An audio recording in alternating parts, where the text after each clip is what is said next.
जीवन घे माझे सारे प्रभु अर्पिले तव पदी रे। जीवन घे माझे सारे। ख्रिस्त येशूमध्ये तुम्हा सर्वांचं आजच्या भक्तीमध्ये मी स्वागत करीतो। देव तुम्हाला शांती देवो, देव तुम्हाला आशीर्वाद देवो। या वेळेला आपण भक्तीला प्रारंभ करूया। पिता, पुत्र आणि पवित्र आत्मा याच्या नावाने आमेन। आपण प्रार्थना करू। स्वर्गीय प्रभू, पुन्हा एक बार आम्ही स्तुती करीतो, आराधना करीतो। या प्रभुवारी आम्हा सर्वांना प्रभू तुझ्या समक्षतेमध्ये एकत्र आणलेला आहेस आणि प्रभू आज आम्ही तुझी स्तुती सुमने गात असताना, तुझ्या वचनाचा मानना ऐकून प्रभुदेव बाप्पा तो स्वीकारत असताना आम्हाला तो आपल्या आत्म्याने चालव, सामर्थ्याने भर आणि आज आमच्याद्वारे होणारी तुझी स्तुती तुला मान्य असू दे। बोलणाऱ्या दासावर पण तुझी कृपा करो, त्याला आपल्या आत्म्याने सामर्थ्याने चालव, त्यांना तू शब्द दे आणि आमची गरज ओळखून प्रभू जे तू आम्हाला निरोप पाठवलेला आहेस तो देत असताना, तो विदित करत असताना त्यांच्या जिभेला ओठाला तो स्पर्श कर आणि प्रभू तू आमचा सहाय्य कर। येशूच्या नावात मागतो म्हणून तो आहे, आमेन। यावेळेला आपण गीत गाऊया आणि एक्लेसियाच्या गीत संग्रहामधून गीत क्रमांक 389 आहे, याहोया जय जयकार कराया आणि गीतकार प्रभूच्या नावाला मान महिमा आणि धन्यवाद देऊया। गीत क्रमांक 389।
प्रार्थना करू। हे सर्वसमर्थ देवा, तुला सर्व अंतःकरणे उघडी आणि सर्व इच्छा माहित आहेत आणि तुझपासून काही गुप्त नाही। आम्ही पूर्णपणे तुझर प्रीती करावी व तुझ्या नावाचा महिमा यथार्थ वर्णावा, म्हणून तो आपल्या पवित्र आत्म्याच्या प्रेरणेने आमच्या मनातील विचार शुद्ध कर, आमचा प्रभू ख्रिस्त याच्याद्वारे. आमेन. नियमशास्त्राचा सारांश. आपला प्रभू येशू ख्रिस्त म्हणाला, हे इस्रायल आहे, आपला देव परमेश्वर अनन्य परमेश्वर आहे आणि तो आपला देव परमेश्वर याजवर संपूर्ण अंतःकरणाने, संपूर्ण जीवाने, संपूर्ण मनाने आणि संपूर्ण शक्तीने प्रीती कर. हीच पहिली आणि मोठी आज्ञा सारखी दुसरी एक आहे की तो आपल्या शेजाऱ्यावर स्वतः सारखी प्रीती कर. याहून दुसरी कोणतीही आज्ञा मोठी नाही. या 2 आज्ञावर सर्व नियमशास्त्र व संदेशांचे ग्रंथ अवलंबून आहेत. हे प्रभू, आम्हावर दया कर आणि तुझ्या सर्व आज्ञा आमच्या अंतःकरणात लिही, असे आम्ही तुला विनवितो. यावेळेला आजच्या प्रभुवारी जी सार प्रार्थना नेमलेली आहे ती आपण करूया. सर्व समर्थ देव बापा, तुझी दैवी स्वरूप कितीतरी अद्भुत आहे. हे तुझ्या अनादि अनंत पुत्राच्या मानव जन्माद्वारे आणि श्रद्धावंतांना दिलेल्या पवित्र आत्म्याद्वारे तू व्यक्त केले आहेस.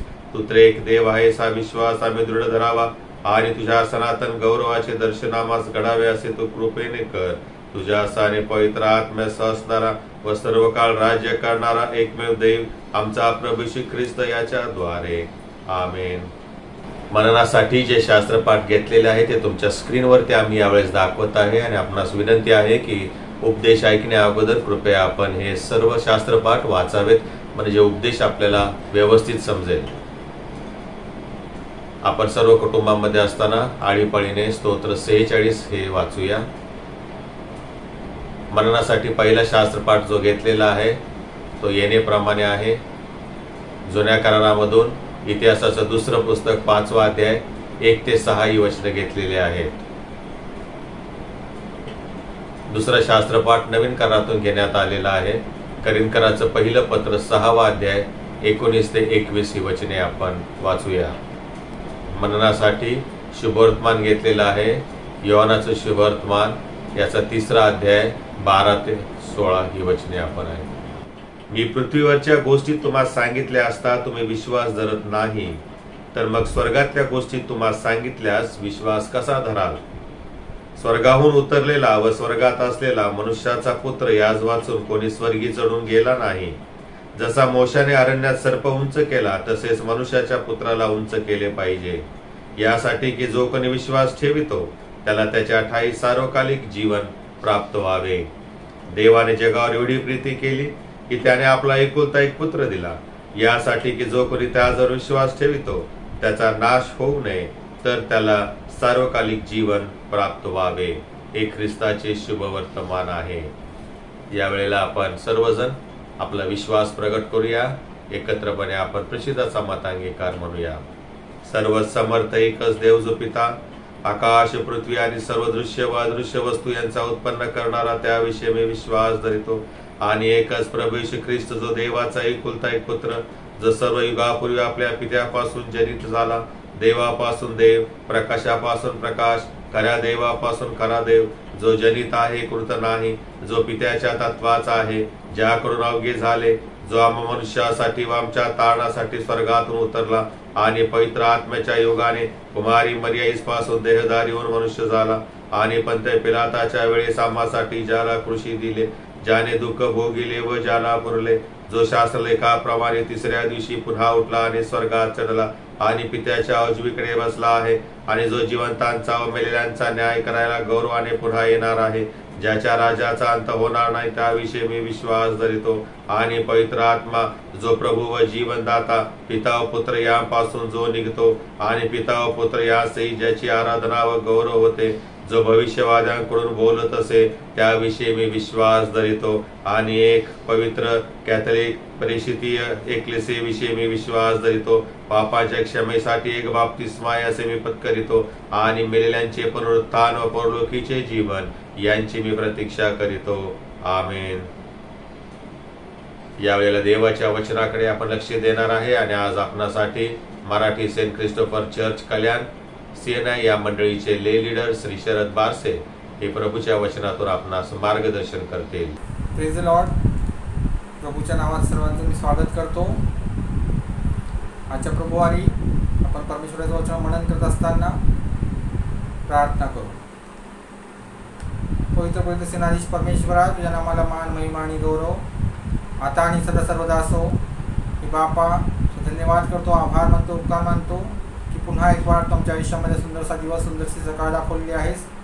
हे बापा, वचनाचं मनन करत असताना प्रभू बापा, शिक्षण घेत असताना आणि शिक्षण देत असताना तुझी कृपा प्रत्येकावर असू दे. ही लहानशी प्रार्थना माझा तारणा प्रभू येशू ख्रिस्त याच्या गोड आणि प्रियानं मागतो म्हणून तो ऐक. आमेन. आजचा माझा मननाचा विषय आहे समर्पण. समर्पण हा शब्द आपण नेहमीच ऐकत असतो, बोलत असतो. म्हणजे थोडक्यात मला असं म्हणायचं आहे की आपल्या परवलीचा शब्द आहे तो. अनेक वेळेला आपण दासांकडून पण ऐकतो की आपलं जीवन आपण समर्पित केलं पाहिजे, आपण एक समर्पित जीवन जगलं पाहिजे. काही वेळेला आपण दासांकडून प्रार्थना देखील करून घेतो की माझं जीवन समर्पित जीवन असावं, असं परमेश्वराकडे प्रार्थना करून घेतो. पुष्कळसे लोक ह्या समर्पणावर प्रचार देखील करत असतात. डेडिकेशन, काही चर्चेसमध्ये लहान मुलांचं डेडिकेशन सुद्धा होत असतं. आपण आजूबाजूला पाहतो की समर्पण हा विषय हा नेहमीच आपण ऐकतो, पाहतो आणि आचरणात सुद्धा आणतो. आज आपण पाहणार आहोत परमेश्वराच्या वचनानुसार की समर्पण बायबलमध्ये काय आहे. बायबलमधून आपल्याला समर्पण काय शिकवतो, बायबल आपल्याला समर्पणाबद्दल काय सांगतो. डेडिकेशन, कॉन्सिक्रेशन हे एकच आहे, म्हणजे समर्पण. सर्वात प्रथम आपण पाहूया की समर्पण काय आहे. आपण शब्द तर वापरतो समर्पण, पण त्याचा अर्थ काय आपल्याला माहीत असणं फार गरजेचं आहे.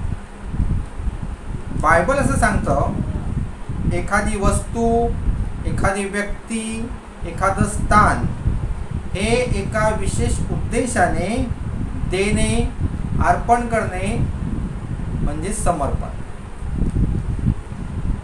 मग ती वस्तू असू द्या, स्थान असू द्या किंवा एखादी व्यक्ती असू द्या, ते देण्यामागे किंवा सुपूर्द करण्यामागे, अर्पण करण्यामागे एक विशेष उद्देश असतो आणि त्या उद्देश धरून ते समर्पण केलं जातं किंवा दिलं जातं किंवा अर्पण केलं जातं. त्याला बोलतात समर्पण. बायबल आपल्याला असं सांगतं की हा उद्देश हा परमेश्वराप्रती असायला हवा. समर्पणबद्दल बायबल सांगतं आपल्याला की आपलं अर्पण हे परमेश्वराकडे असायला हवं, आपलं जीवन हे परमेश्वराकडे समर्पित असायला हवं. मला सांगू द्या की आपल्याला स्वतःला परमेश्वराकडे आपल्याला सोपवायचं आहे. म्हणजे एक व्यक्ती, एक स्थान आणि एक वस्तू परमेश्वराला द्यायची आहे विशिष्ट उद्देशाने. जुन्या करारात आपण वाचतो, पुष्कळ उदाहरण आहेत जुन्या करारामध्ये. त्यामध्ये आपण पाहतो की कशा प्रकारे परमेश्वराच्या लोकांना, परमेश्वराच्या वस्तूंना, परमेश्वराच्या स्थानांना कशा प्रकारे परमेश्वराला अर्पित केलेलं आहे. आपण पाहू लेवी याचा 8वा अध्याय, पहिल्या वचनापासून आपण वाचतो की मोशाने आरोनाला आणि त्याच्या मुलांना अभिषेक करून पवित्र केले. अध्याय 8, अध्याय 9, अध्याय 10 परमेश्वर मोशाला सांगतो आणि आरोन त्याच्या मुलांना परमेश्वराच्या सेवेसाठी समर्पित करतो. आणि हे मोशाने परमेश्वराच्या आज्ञेप्रमाणे केलेलं आहे. आरोनाला, त्याच्या मुलांना मंडळीतून वेगळे केलेलं आहे आणि त्यांना पवित्र केलं, म्हणजे कॉन्सिक्रेशन केलं, त्यांचं डेडिकेशन केलं. त्यावेळी मंदिर नव्हते, तंबू होते आणि त्याच्या सेवेकरता, तंबूच्या सेवेकरता आरोनाला आणि त्याच्या मुलांना समर्पित केलं गेलं. पूर्वीच्या काळी मंदिर नसल्यामुळे इस्राईल लोक ज्या ठिकाणी डेरा टाकत किंवा आपल्या राहुट्या ठोकीत असत त्या ठिकाणी सर्व राहुट्यांच्या मध्ये गोल परिसराच्या मध्ये परमेश्वराचा तंबू तो ठेवत असत आणि या तंबूच्या भोवती यांचं वास्तव्य म्हणजे राहुट्याच्याद्वारे राहुट्या करून राहत असत. आणि या तंबूची सेवा करण्याकरता मोशेने अहरोनाला आणि त्याच्या मुलांना परमेश्वराच्या कामाकरता समर्पित केलं. आपण हे लेवीचं पुस्तक याचा 8, 9, 10 या अध्यायामध्ये वाचू शकतो. कशा प्रकारे मोशेने त्यांचा अभिषेक केला, कशा प्रकारे अहरोनाचं घराणं परमेश्वराच्या सेवेकरता निवडलं गेलं, समर्पित केलं गेलं हे आपण वाचतो. या ठिकाणी एका विशिष्ट उद्देशाने परमेश्वराला सोपवलं गेलं हे आपण पाहतो. जुन्या करारात आपण अनेक वेळा परमेश्वराच्या सेवेला याजक पदासाठी समर्पित केलेलं आपण पाहतो. इस्रायलाच्या घराण्यामध्ये 12 गोत्र होते आणि या 12 गोत्रामध्ये अहरोनाचं गोत्र होतं. अहरोन हा लेवी गोत्राचा होता आणि लेवी गोत्रामध्ये अहरोन होता आणि त्यामुळे त्याला परमेश्वराच्या तंबूची सेवा करण्याकरता समर्पित केलं गेलं. आणि ह्या गोत्राला दुसरं काम करण्याची आवश्यकता नव्हती, त्यांनी फक्त सेवा करावी असं परमेश्वराने मोशाला सांगितलं होतं. पुढे आपण वाचतो दुसरा इतिहास 5वा अध्याय 1, 2, 3. मी वेळेअभावी सगळं वाचू शकत नाही पण मी आपल्याला सांगतो. या ठिकाणी 5व्या अध्यायाच्या हेडिंगमध्ये आहे की मंदिराच्या कराराच्या कोशाची प्रतिस्थापना. मंदिराच्या कराराच्या कोशाची प्रतिस्थापना. आपण इथे 5व्या अध्यायापासून ते 7व्या अध्यायापर्यंत वाचतो की शलोमोन राजाने मंदिर बांधून परमेश्वराला सुपूर्द केलं.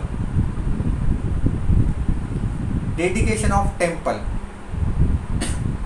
हे मंदिर बांधण्याची इच्छा दावीद राजाची होती, परंतु परमेश्वर दावीद राजाला म्हणाला तू नाही तर तुझा पुत्र मंदिर बांधणार आणि तसंच झालं. या ठिकाणी शलोमोन राजाने मंदिर बांधून पूर्ण केलं आणि कराराच्या कोशाची मंदिरात अतिपवित्र स्थानी प्रतिस्थापना केली, विधिवत केली. दुसरा इतिहास अध्याय 5 आणि 6. शास्त्रात असं लिहिलं आहे राजा शलोमोन व इस्रायल मंडळी यांनी कोशापुढे शेरडे, मेंढरे व गुरेढोरे यांची अनेक बली अर्पण केली आणि त्यांची संख्या सांगता येणार नाही. आपण पाहतो या मंदिराला परमेश्वराला समर्पित केलं गेलं. म्हणजे जी व्यक्ती किंवा वस्तू अर्पित केली जाते, परमेश्वराला दिली जाते, त्याला समर्पण म्हणतात. आपण नव्या करारात पुढे आपण वाचतो त्यामध्ये प्रेषितांची कृती यामध्ये लिहिली आहे. अंतुक्याची मंडळी उपवास आणि प्रार्थना करण्यात तत्पर होती, बायबलमध्ये लिहिले. आणि त्यावेळी पवित्र आत्म्याने जे मंडळीचे वरिष्ठ आहेत, म्हणजे पण त्यांना कमिटी मेंबर म्हणू, त्यांना पवित्र आत्म्याने सांगितलं, परमेश्वराच्या पवित्र आत्म्याने सांगितले की माझ्याकरता पौल आणि बर्नबास यांना वेगळे करा. या ठिकाणी आपण पाहतो की बायबलमध्ये अनेक लोक परमेश्वराच्या उद्देशाकरता समर्पित केले गेले, अनेक स्थान परमेश्वराच्या उद्देशाकरता समर्पित केले गेले, अनेक वस्तू परमेश्वराच्या उद्देशाकरता समर्पित केल्या गेल्या. कराराचा कोश, त्यातील वस्तू. कराराच्या कोशात काय होतं? 10 आज्ञा होत्या, 10 आज्ञांच्या पाट्या होत्या, अहरोनाची काठी होती, अभिषेकाचं तेल होतं. आणि बायबल असं सांगतं ह्या सर्व वस्तू परमेश्वराच्या उद्देशाकरता समर्पित केल्या गेल्या. म्हणजेच समर्पण याचा अर्थ एखादी वस्तू, एखादं स्थान, एखादी व्यक्ती परमेश्वराच्या उद्देशाला अर्पित करणे म्हणजे समर्पण. पुष्कळ लोक चर्चमध्ये लहान लहान मुलांना घेऊन येतात, त्यांचं समर्पण करतात, पण पुढे ही मुलं काय करतात ह्याचं आपल्याला कळत नाही. प्रार्थना करून घेतात देवाच्या सेवकाकडून, आणि मुलं मोठी झाल्यानंतर ते समर्पित जीवन जगत नाही. त्यांच्या जीवनात परमेश्वराला स्थान नसतं. देवाच्या वचनाचं त्यांना काही माहिती नसतं. परमेश्वराची भीती त्यांना नसते आणि त्याचा परिणाम असा होतो की त्यांच्या जीवनातून परमेश्वराचा गौरव होत नाही. म्हणजे मुलांना पण त्या समर्पित जीवनाची भावना नसते, समर्पित जीवनाचे संस्कार नसतात, समर्पण हे त्यांना ठाऊकच नसतं. मी असं म्हणत नाही की परमेश्वराला मंदिरामध्ये मुलांचं समर्पण करू नये, अवश्य करावं, खूप चांगलं आहे, परंतु त्याची जाणीव आणि त्याचे संस्कार करून देणे तितकंच महत्त्वाचं आहे. आपण वाचतो सलमोन राजाने मंदिर परमेश्वराला समर्पित केलं. त्यावेळी परमेश्वर काय म्हणतो, या ठिकाणी माझी उपस्थिती असेल, या ठिकाणी केलेली प्रार्थना मी ऐकेन. शास्त्रात असं लिहिलेलं आहे, मी कान देईन असं लिहिलं आहे. परमेश्वर सलमोन राजाला म्हणतो असं, म्हणजे कान देणं म्हणजे मी लक्षपूर्वक ऐकणार. मंदिर समर्पित केले त्या ठिकाणी केलेली प्रार्थना परमेश्वर कान देऊन ऐकतो, हे पवित्रशास्त्र आपल्याला सांगतो. आता आपण पाहूया की समर्पण कधी केलं पाहिजे. आपण आपली वास्तू, आपले मुलं, आपले जीवन नेहमीच परमेश्वराला देऊ इच्छितो. आपल्याला आवडतं की आपलं जीवन परमेश्वरासाठी समर्पित असावं, आपलं कुटुंब समर्पित असावं, आपली वास्तू समर्पित असावी. पण प्रश्न हा आहे, आपण कधी आपलं जीवन, आपली वास्तू, आपलं स्थान कधी समर्पित करायचं. चला आपण वाचूया 1 कोरिन्थीकरास पत्र याचा 6वा अध्याय आणि 19 आणि 20 वचनं. मी वेळेअभावी वाचणार नाही. त्यामध्ये संत पौल म्हणतो, तर तुम्ही मोलाने विकत घेतलेले आहात. आता प्रश्न हा आहे की जर मी स्वतःचा नाही, मी मोलाने विकत घेतलेलो आहे, तर मी परमेश्वराला समर्पित कसं करू शकतो. जर ऑलरेडीच मी परमेश्वराचा आहे तर माझं समर्पण होऊ शकत नाही. कारण संत पौल स्वतः बोलतो की तुम्ही मोलाने विकत घेतलेले आहात. आम्ही स्वतःचं डेडिकेशन परमेश्वराला करू शकत नाही.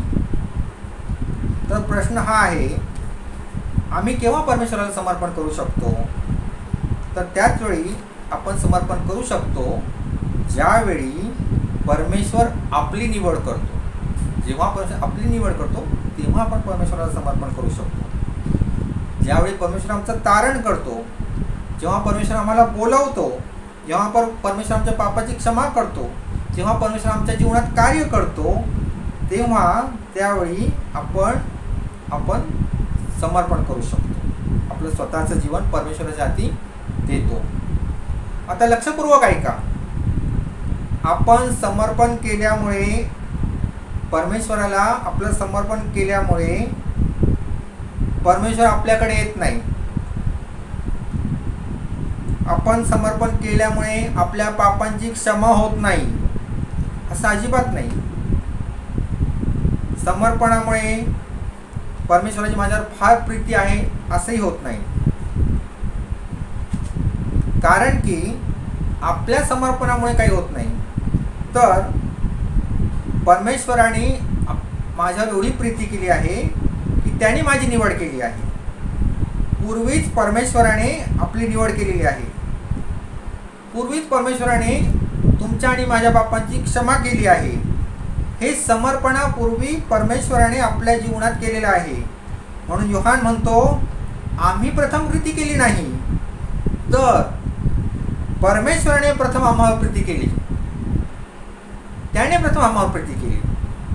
म्हणून आपल्या समर्पणाचा आधार किंवा आपल्या समर्पणाचा ग्राउंड ही परमेश्वराची दया आहे, त्याचा अनुग्रह आहे, त्याच्याद्वारे पापक्षमा आहे आणि ती झाल्यावरच आम्ही समर्पण करतो.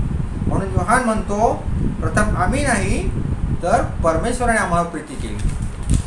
परमेश्वराने आम्हाला प्रीती केली, त्यानंतरच आम्ही आपला वेळ, आपली संपत्ती, आपलं जीवन परमेश्वराला समर्पित केलं. प्रथम परमेश्वर आमच्या जीवनात काम करतो, तेव्हाच आमचं समर्पण होतं. पुष्कळ लोक असं बोलतात, मी ईश्वर विश्वास ठेवला आणि माझ्या जीवनात येशू आला, माझ्या विश्वासामुळे येशूचं कार्य माझ्या जीवनात चालू झालं. माझ्या जीवनात येशूने कार्य सुरू केलं. पुष्कळ लोक हे वचन कधी कधी रॉंग इंटरप्रेट करतात. प्रकटीकरणात असं लिहिलं आहे की येशू दारात उभा आहे, तो दार ठोठावत आहे. येथे असं लिहिले आहे, जो कोणी दार उघडतो येशू त्याचसोबत आत जातो व त्याचसोबत भोजन करतो. पुष्कळ लोक त्याचं स्पष्टीकरण असं देतात, मी दार उघडलं म्हणून येशू माझ्या जीवनात आला. मी त्याला ग्रहण केलं नसतं तर येशू माझ्या जीवनात आलाच नसता. त्याचं कार्य माझ्या जीवनात झालंच नसतं. मला तुम्हाला एक सांगू द्या, प्रगटीकरण हे ख्रिस्ती विश्वासणाऱ्यांसाठी आहे, अविश्वासणाऱ्यांसाठी नाही. म्हणून येशू ख्रिस्त हा अविश्वासणाऱ्यांचं दार ठोठावत नाही, तो विश्वासणाऱ्यांचंच दार ठोठावतो.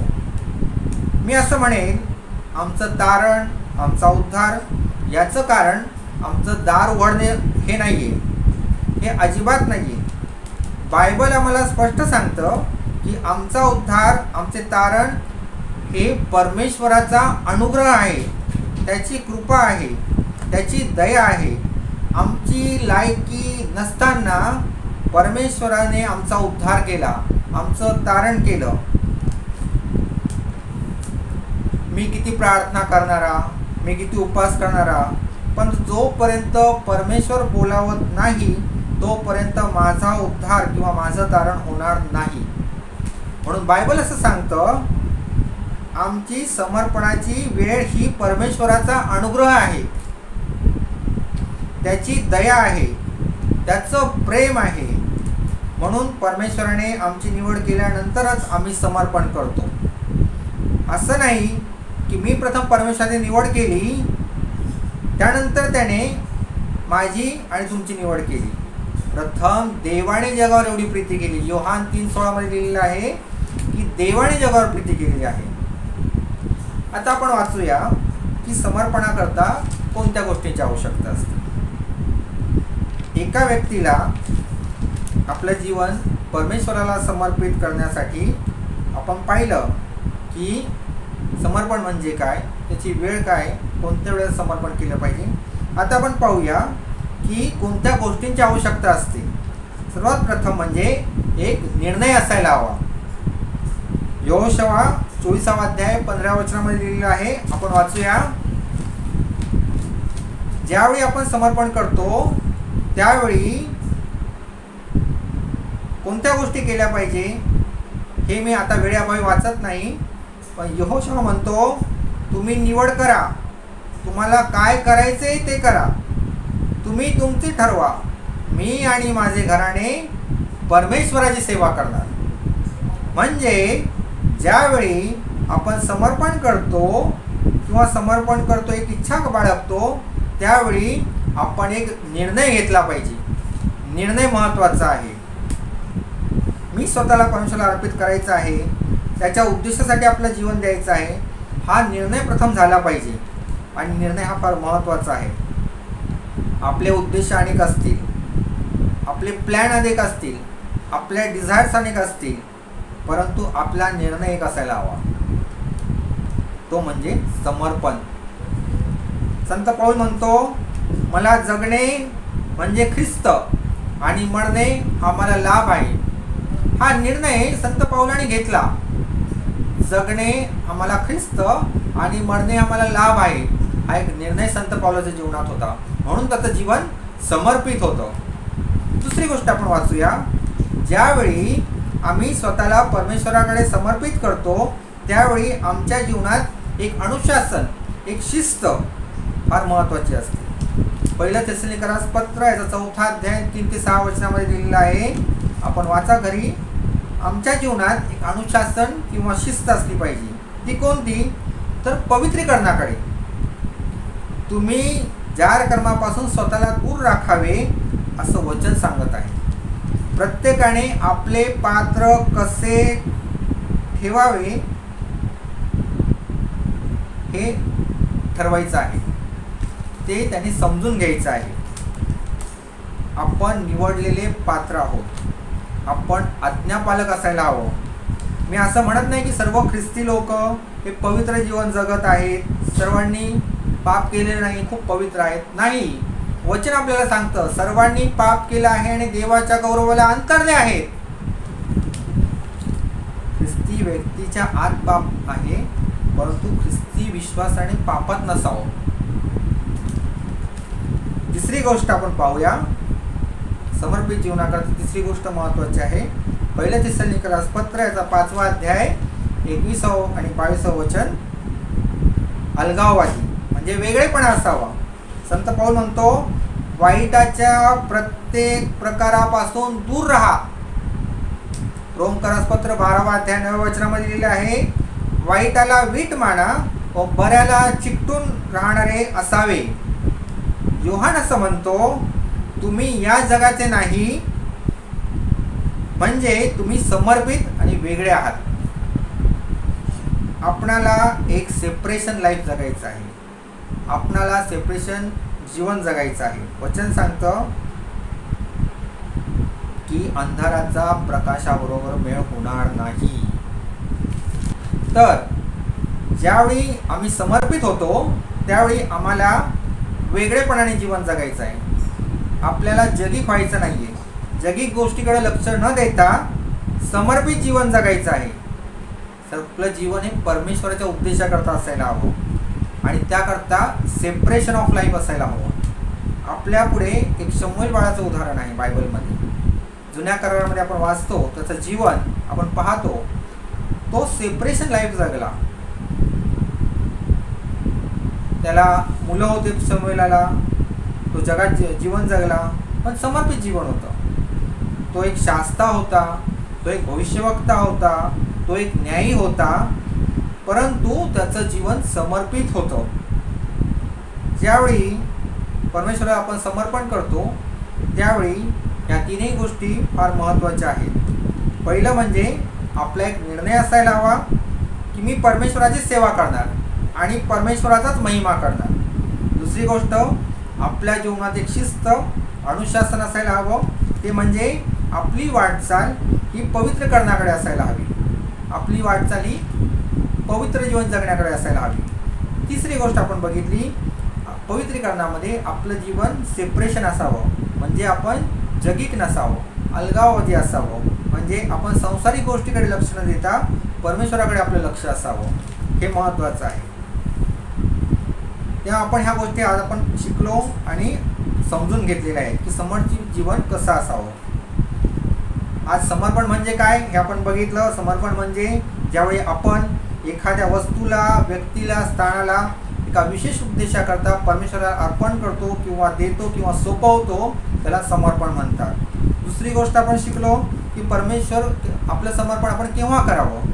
आपलं समर्पण आपण तेव्हाच करू शकतो जेव्हा परमेश्वर आपल्या जीवनात काम करतो, जेव्हा परमेश्वर आपली निवड करतो तेव्हाच आपण आपलं समर्पण करू शकतो. आणि तिसऱ्या बाबतीत आपण बघितलं समर्पणाकरता 3 बाबी आवश्यक आहेत. एक म्हणजे आपला एक निर्णय असायला हवा, आपल्या जीवनात एक शिस्त असायला हवी पवित्रीकरणाकडे जाण्यासाठी. आणि तिसरी गोष्ट म्हणजे आपलं जीवन हे अलगाववादी किंवा वेगळेपणा असायला हवा, आपण जगिक नसावं तर परमेश्वराकडे आपलं चित्त असावं. हे समर्पणाकरता फार महत्त्वाचं आहे. आज आपण या तिन्ही गोष्टी पाहिलेल्या आहेत. परमेश्वर करो आपल्याला समर्पित जीवन जगण्याकरता, या सर्व गोष्टी आपल्या जीवनात येण्याकरता लागणारी शक्ती, सामर्थ्य, आरोग्य परमेश्वर आपल्या कृपेद्वारे आपल्यास फार सुंदर रीतीने श्री शरद बारसे यांनी समर्पण या विषय घेऊन आपल्याला देवाच्या वचनातून सहाय्य पुरवलेलं आहे, मार्गदर्शन पुरवलेलं आहे. त्याबद्दल त्यांचे मी आभार मानतो. यावेळेस आपण गीत ऐकणार आहोत आणि हे गीत होत असताना आपण आपली दाने आणि अर्पणे प्रभूच्या भांडारात अर्पण करूया.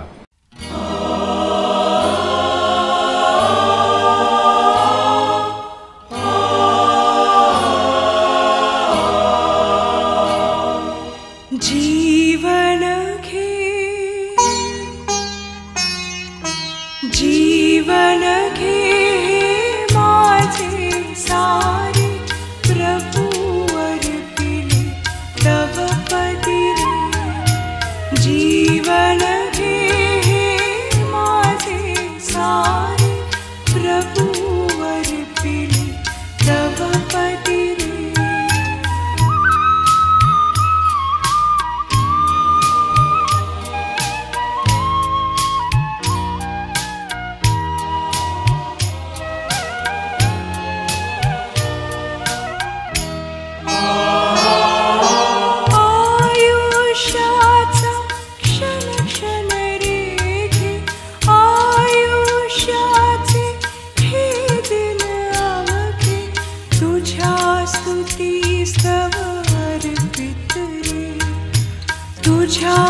स्तुतिस्तव अर्पित रे.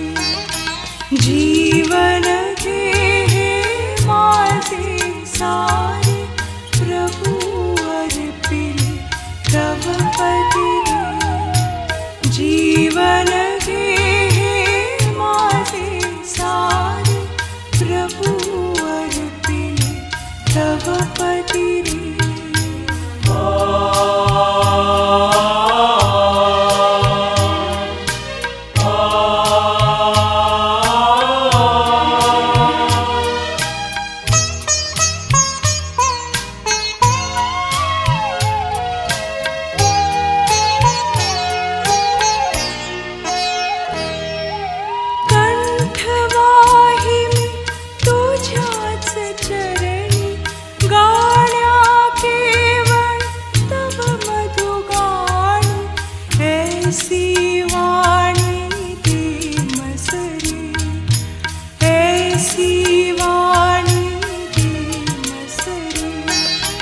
जीवन घे हे माझे सारे प्रभु अर्पिले तव पदी रे.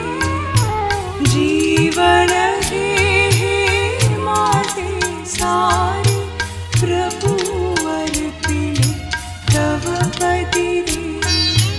प्रभु अर्पिले तव पदी रे.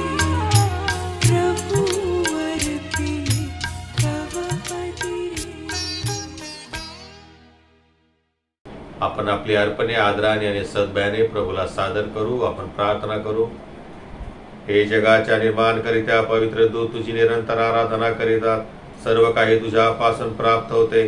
तुझ्याच हातून प्राप्त झालेले आम्ही तुला देत आहोत. ही धर्मदाने व अर्पणे जी तुझ्या समक्ष आम्ही स्वहस्ते सादर करीत आहोत, त्यासहित आम्ही आपणाला अर्पण तुझ्या सेवेकरिता तुझा प्रताप ईश्वराला सादर करतो. त्यांचा तू स्वीकार कर असे मी तुला नम्रपणे विनवितो. येशू ख्रिस्त आमचा प्रभू याच्या द्वारे. आमेन. यावेळेला आपण मध्यस्थीच्या प्रार्थनेमध्ये जाऊ. आपला देश राष्ट्र यामध्ये शांतता आणि ऐक्य प्रस्थापित व्हावं. आपले बिशप, त्याचप्रमाणे सर्व पालक वर्ग, सुवार्थिक, मिशनरी, बायबल वुमन आणि देवाची वचनाची सेवा करणारे सर्व संतजन यांच्यासाठी आपण प्रार्थना करू की प्रभूने त्यांना विश्वासामध्ये स्थिर करावे. आपल्या मंडळीमध्ये जे आजारी, रोगी, दुखनायत आहेत, प्रभूने त्यांना स्पर्श करावा, आरोग्य द्यावं, याकरता आपण प्रार्थना करूया. ख्रिस्ताच्या सार्वत्रिक एकलेसिया करता आणि सर्व मानव जाती करता त्यांच्या गरजेनुसार आपण प्रार्थना करू. हे सर्व समर्थ व सदैव जिवंत ईश्वरा, आम्ही सर्व मानवांसाठी प्रार्थना, विनंत्या व उपकार स्तुती करावी असे तू आम्हास आपल्या पवित्र प्रेषितांकडून शिकवले आहे. तूच दैवी प्रतापशाली ईश्वरास आम्ही नम्रतेने विनवतो की तू परमदयेने ह्या आमच्या प्रार्थना मान्य कर व सार्वत्रिक एकलेसियेस सर्वदा सत्य, ऐक्य व एकमत यांच्या आत्म्याने प्रेरित कर.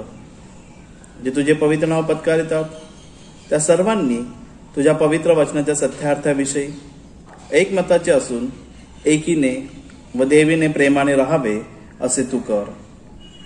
हे स्वर्गीय बापा, सर्व बिशप, प्रीस्ट व डीकन यांनी, विशेष करून तुझे सेवक, आमचे मॉडरेटर PC सिंग, आमचे बिशप प्रकाश पाटोळे आणि आमचे चर्चचे आचार्य सुनील आवळे यांनी आपल्या आचरणाने व तत्वनिष्ठेने तुझे खरे व जीवनदायी वचन प्रकट करावे म्हणून त्यास दिव्य अनुग्रह दे. तुझ्या एकलेसीची उभारणी व शुभवर्तनाचा प्रसार करावा म्हणून ज्या तुझ्या इतर सेवकास निर्णयाने कामे करण्यास तू पाचारण केले आहेस त्यांना आशीर्वाद दे आणि सर्व जग तुझ्या सत्याच्या ज्ञानाने भरले जावे असे कर. तुझ्या सर्व लोकांनी आणि विशेष करून जे भक्तगण आहेत त्यांनी नम्र अंतकरणाने व योग्य भक्तिभावाने तुझे पवित्र वचन ऐकून स्वीकारावे आणि तुझी सेवा खरेपणाने, पवित्रपणे, धार्मिकतेने आयुष्यभर करावी म्हणून तू त्यास आपला दिव्य अनुग्रह दे. आम्ही तुला विनवतो की सर्व राष्ट्रांना नीतिपत्तेच्या व शांततेच्या मार्गाने चालू आणि त्यांचे राज्य करते, विशेष करून आमचे राष्ट्रपती, पंतप्रधान, राज्यपाल व त्यांच्या अधिपत्याखाली असलेले सर्व अधिकारी यांनी तुझ्या लोकास न्याय्याने व शांततेने वागवावे म्हणून त्यास मार्गदर्शन कर. आम्ही तुला अशीही विनंती करतो की तुझ्या स्वर्गीय आशीर्वादाने टंचाई व दुष्काळ यांपासून आमचा बचाव व्हावा आणि भूमीचे उत्पन्न हंगामानुसार कृतज्ञ अंतःकरणाने आम्ही उपभोगावे असे तू कर. हे प्रभू, आम्ही तुला अत्यंत नम्रतेने विनवतो की या नश्वर आयुष्यात जे कोणी क्लेश, शोक, अडचण, दुखणे अथवा दुसरी कोणती विपत्ती यांनी पीडित असतील त्यांची तू सांत्वन व सहाय्य कर. जे तुझे सेवक तुझा विश्वास व भय धरून निवर्तले आहेत त्याचे तू रक्षण करावे म्हणून त्यास आम्ही तुझ्या पितृवत करुणेस निरवतो. तुझ्या सर्व संतांद्वारे जो अनुपम अनुग्रह व सद्गुण प्रकट झाले आहेत त्याबद्दल तुझी परमस्तुती करतो व तुझे आभार मानतो आणि विनवतो की आम्ही त्यांच्याप्रमाणे विश्वासात स्थिर राहू. तुझ्या पवित्र आज्ञा पाळाव्यात यासाठी की तुझ्या पुत्राच्या रहस्यमय शरीराचे अवयव आहेत त्यांनी व आम्ही शेवटच्या दिवशी तुझ्या स्वर्गीय राज्याचे सहभागी व्हावे. हे बापा, आमचे एकच मध्यस्थ व कैवारी येशू ख्रिस्त जो पवित्र आत्म्याच्या ऐक्यात तुझसह एकच देव असून सदैव जिवंत राहतो व राज्य करतो त्याच्या प्रित्यर्थ असे कर. आमेन. यावेळेला आपण प्रभूने शिकवलेली प्रार्थना एकत्र म्हणूया. हे आमच्या स्वर्गातील बापा, तुझे नाम पवित्र मानले जाओ, तुझे राज्य हो, जसे स्वर्गात तसे पृथ्वीवरी. तुझ्या इच्छेप्रमाणे हो. आमची रोजची भाकर आज आम्हास दे, आणि जसे आम्ही आमच्या ऋणास ऋण सोडलेले आहे तशीच तो आमचे ऋणे आम्हास सोड, आणि आम्हास परीक्षेत आणू नकोस तर आम्हास वाईटापासून सोडेल, कारण की राज्य, सामर्थ्य आणि गौरव ही सर्व काळ तुझीच आहेत. आमेन. यावेळेला आपण आशीर्वाद घेऊया. आणि आता देवज बाप याची प्रीती, देवज पुत्र प्रभू श्री ख्रिस्त याची कृपा आणि शांती, देवज पवित्र आत्म्याची सहभागिता तुम्हा सर्वांस आणि देवाच्या लेकरांसह आता आणि सदा सर्व काळ असो. आमेन. शेवटी आपण सुवंद्य देवा हे गीत गाऊ आणि आपली आजची भक्ती आपण समाप्त करू.